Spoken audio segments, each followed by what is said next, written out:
Hello, and welcome to today's episode. I'm going to be your host, the Irrelevant Nerd, and today I'm going to be giving my thoughts on the brand new Mortal Kombat II trailer. So this is the second full trailer we've gotten for the movie, and for me, this is easily the best trailer that we have gotten so far. It actually made me way more excited for this movie, and so I just figured I would talk about it.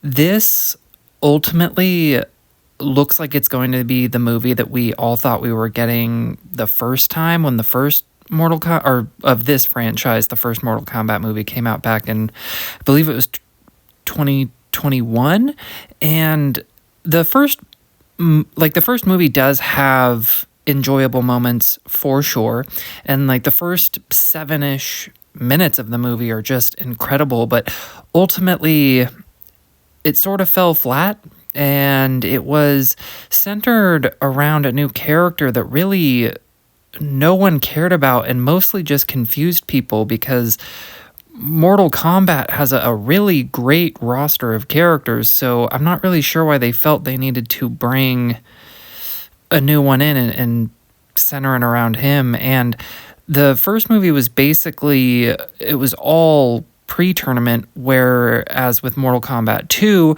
it looks like it will be majoritarily tournament, which is exactly what I want. I want to see all these badass characters and fighting styles and fatalities, and I think that we're finally going to get that in this movie.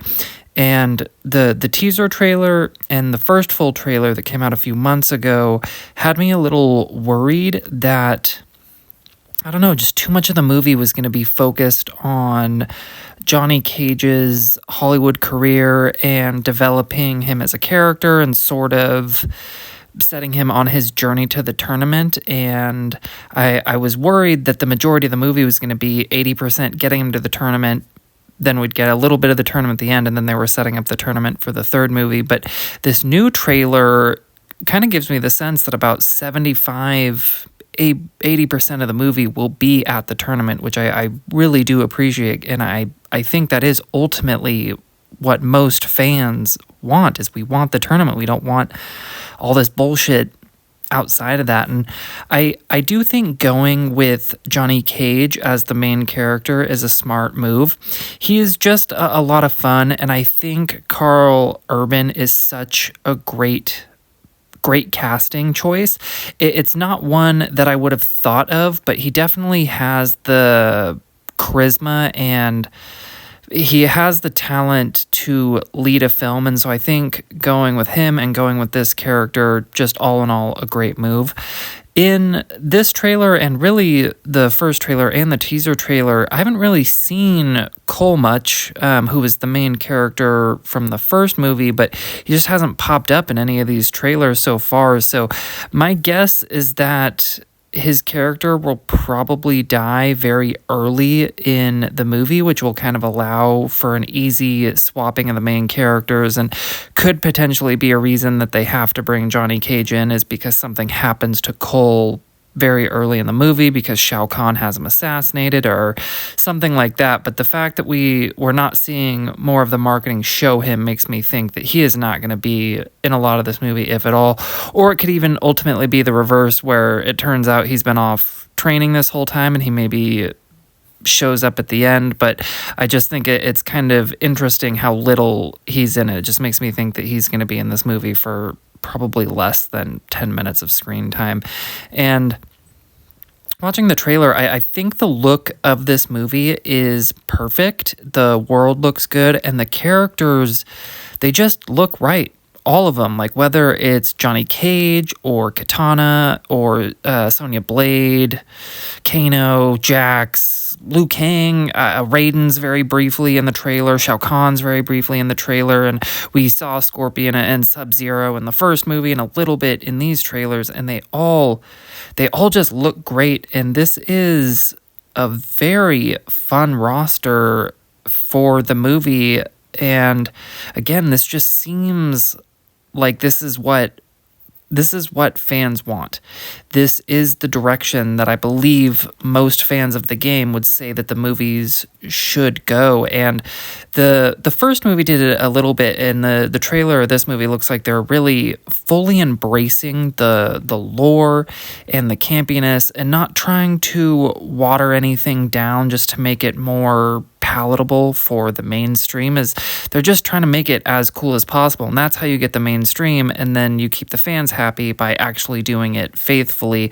And I think the first movie started that trend, and this movie looks like it's going to kind of just continue that. And the action, it looks really great. The choreography looks like a ton of fun, and it looks like they've cleaned it up a bit in the fighting styles compared to the first one. And the CGI even just looks more polished as well in the background, and I'm sure it'll still improve as they're working on it up to, I believe the movie comes out May 8th, so there's still a few more months to do the touching work, but it already looks pretty good. Like, not perfect for sure, but definitely an improvement over the first movie. And what this trailer ultimately tells me is that the studio actually listened to the fans and listened to the criticisms of the first movie and are also doubling down on what worked and changing the things that didn't. And I follow enough channels, movie-related channels and nerd-related channels. I've heard a lot of really good things about the test screenings for this movie. It's all very positive buzz, which is why the movie was rescheduled to come out in May and more of a summer movie, because the studio has a lot of faith just based off of what they've seen and what they've heard from these test screenings. And so when I think about that now combined with this new trailer, I am feeling very optimistic for this movie. And I think if it comes out and it's a, B+, A- fun movie, I think it has a chance to establish Mortal Kombat as a legitimate movie franchise and kind of, start taking advantage of this trend of actually having decent video game movies and shows that we've kind of gotten over the past few years with shows like The Last of Us and the Sonic movies. And it seems like Hollywood is actually learning how to do these video games well, and I think this movie is just going to cement Mortal Kombat as a premier video game movie franchise. And so ultimately, a trailer's job is to get you more excited for a movie, and this trailer definitely did that. Mortal Kombat 2, again, based off of the test screening rumors and based off this trailer, is creeping up to be one of my most anticipated movies of the year. Had this trailer been released and these rumblings from these test screenings had come out, back last year when I made my video of top 10 most anticipated movies of this year, I'd imagine Mortal Kombat 2 would be on it somewhere probably in the 8 or 9 level. I would say my hype level after this trailer is a solid 9.5, 9.6 out of 10. This is one I am definitely gonna go see in theaters sooner over later, because I really do. I think it's gonna be a lot of fun. But if you've seen the trailer, let me know, what do you think? Where is your hype level at? Are you worried based off just some of the things they did in the first movie? Are you cautiously optimistic? I would love to know. And if you've kind of heard any rumblings from the test screenings, both good or bad, please let me know down below. I'd love to hear it. But all signs for me are pointing to the fact that this is going to be just a good and fun summer movie. Okay, like I said, comment below. Let me know your thoughts. I will have some more for you very soon, and I'll see you guys in the next one.